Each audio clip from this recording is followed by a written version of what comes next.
There is an uncomfortable truth that almost no one talks about. People who walk alone are not broken. They are not antisocial. They are not cold. In reality, they are different, deeply different, rare, and profoundly misunderstood.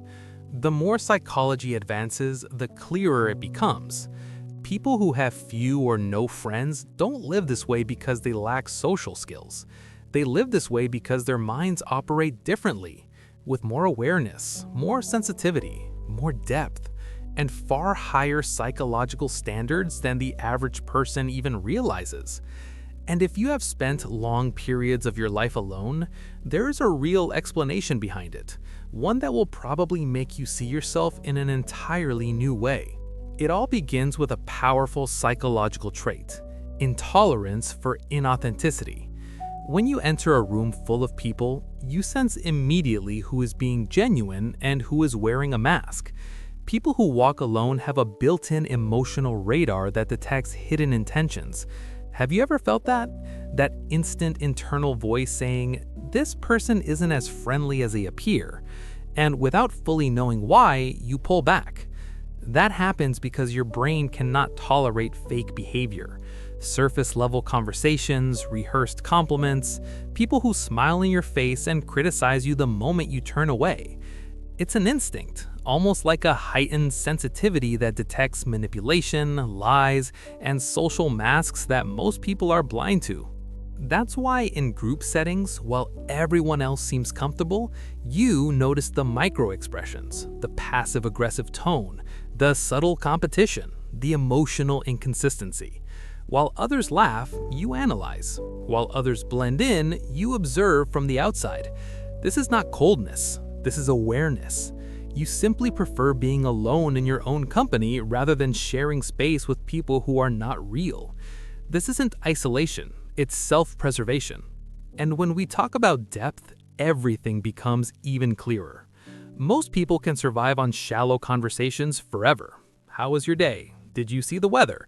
Did you hear what someone posted? But you can't. You feel disconnected from that type of interaction. You sense the emptiness, the lack of meaning behind the words. You crave conversations that actually matter. Ideas, psychology, purpose, human behavior, meaning. You want to understand why people do what they do, how they think, what drives them, what scares them, what shapes them. But that level of depth is rare. That's why people often label you as quiet, distant, or hard to get to. But the truth is that you don't want to waste emotional energy on connections that add nothing to your inner world. Have you ever been at a party where everyone seemed excited, but deep down you felt like you didn't belong there? Not because you dislike people, but because that environment had no room for depth. You've probably been in conversations where everyone was talking, but no one was actually saying anything. To you, that feels suffocating. So instead of forcing meaningless interactions, you choose solitude until something real appears. Psychology calls this preference for meaningful connections. You don't want many people, you want the right people. Another striking psychological trait is this: your brain needs more recovery time after social interaction. This doesn't mean you dislike people, it means socializing drains more energy from you than others. While extroverts feel charged after social gatherings, you feel depleted, not emotionally broken, just mentally drained. It's like your mind has been processing emotional signals non-stop, even when you try not to. Think of a simple work interaction. For most people, it's just conversation. For you, it's emotional analysis, tone of voice, micro-expressions, inconsistencies between words and actions, underlying tension. You absorb details that keep replaying in your mind long after the conversation ends. This happens because your nervous system is more sensitive. Psychology calls this high social sensitivity, which is why after interacting with people, you need silence. Maybe a long shower, a quiet walk, listening to music, sitting alone in your room. This isn't avoidance, it's your mind recharging. You're not antisocial. You simply protect your limited social energy. Then comes something extremely powerful: emotional independence. People who walk alone often possess a rare trait: low social dependence. You don't need a crowd to feel valuable. You don't need approval to validate your choices. You don't need constant feedback to know your worth. You have a rich inner world capable of sustaining you even when no one else is around. And this, ironically, makes some people uncomfortable. They mistake independence for arrogance, silence for disinterest, calmness for emotional coldness. But you know the truth. You simply don't rely on external validation. In everyday life, this shows up in small ways. You can go to the movies alone, eat alone, travel alone, make decisions without asking 10 people for advice. You choose your clothes without thinking about who will approve. You motivate yourself, guide yourself, entertain yourself. People who depend heavily on social approval see this as strange, but psychology sees it as emotional maturity. And because you're not desperate for attention, you naturally attract fewer but deeper connections. You don't chase people, and that, ironically, makes you even more mysterious.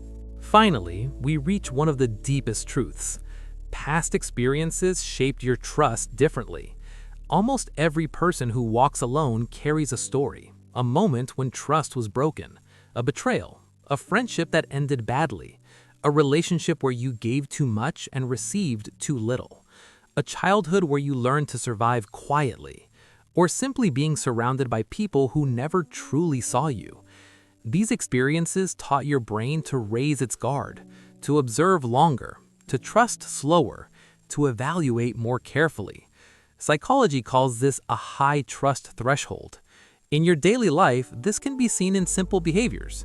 You don't immediately believe someone who says, "You can trust me." You watch their actions instead of their words. When you meet new people, you reveal only small pieces of yourself at first. You open up gradually, layer by layer. And when something feels wrong, you back away quietly, no drama, no explanation, because you know your peace is worth more than forced connections. This isn't unresolved trauma, it's emotional intelligence. All of this leads to one undeniable conclusion. If you have few friends, it is not a flaw, it is a pattern, one shaped by psychology, sensitivity, and self-awareness. It means your mind operates with more depth, more observation, more intuition, more caution, and higher standards. It means you carry a rich inner world that most people will never see. It means you think deeper, feel deeper, and perceive deeper. And that is exactly why you walk alone, not out of weakness, but out of coherence with who you truly are. The strongest, most intuitive, and most complex minds in the world have all spent seasons of solitude. Not because the world rejected them, but because the world could not understand them. And maybe, just maybe, you are one of those minds. Now tell me in the comments, which part describes you most?